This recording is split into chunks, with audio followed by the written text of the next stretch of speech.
My 4-year-old daughter loves the show Boobah. Ever since she watched it air on Nick Jr., she's been hooked to the colorful and otherworldly visuals. I even brought her a plush of the yellow Boobah. Personally, I find the show to be rather creepy. The way the fat alien creatures jump up and down the screen, their necks tucking in and out of their body. Most of the episodes, the aliens are just dancing around with bright colors. But if it makes her entertained, then I suppose it can't be that bad. One day, as any usual day, I turned on Nick Jr. for my daughter. After a few episodes of Dora the Explorer, Boobah came on. I decided to accompany her in watching TV, even though I find it hard to sit through kid shows. From what I've glanced at in the past, I could tell that this was something off about the episode. During the intro, the sky was red instead of blue. There was no children standing and waving on the hill this time either. No ethereal music. The boobahs kept flying and didn't land on the rainbow pool. This time, they flew to Antarctica. There was a deep, giant black hole in the ground. The boobahs flew into the hole. As they descended into darkness, faint screams of children could be heard.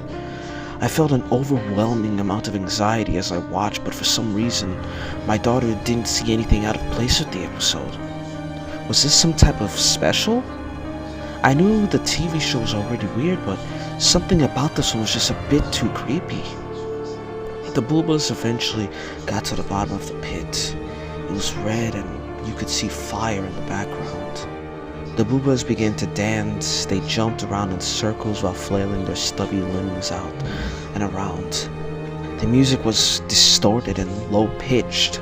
I wanted to turn the TV off so bad, but I felt weighted down to the couch. I couldn't move. The boobahs began to chant.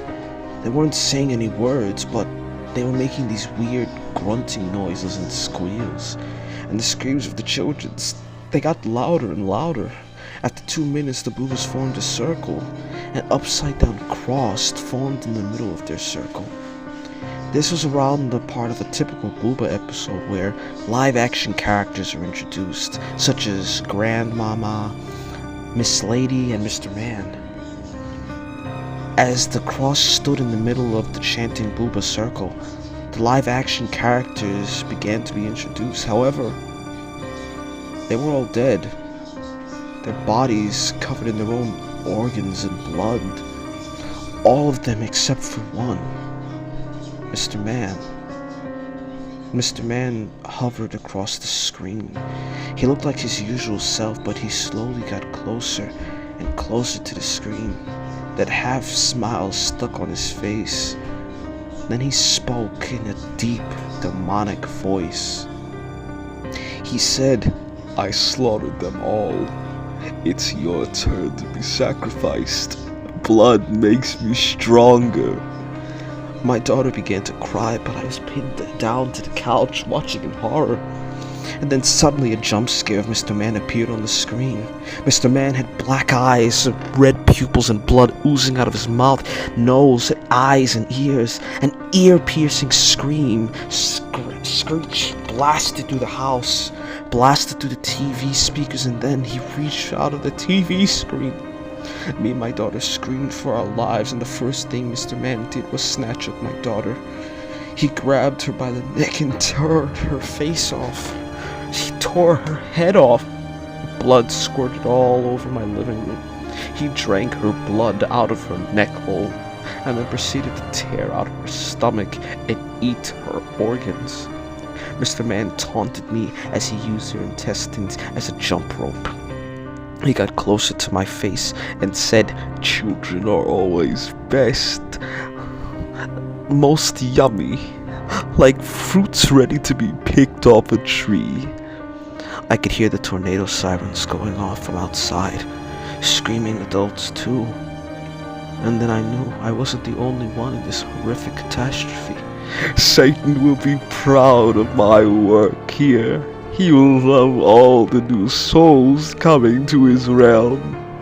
I felt a sharp pain in my chest. It was Mr. Man shoving his fist into me. He ripped out my heart and bit into it like a mango. God is dead and the devil killed him.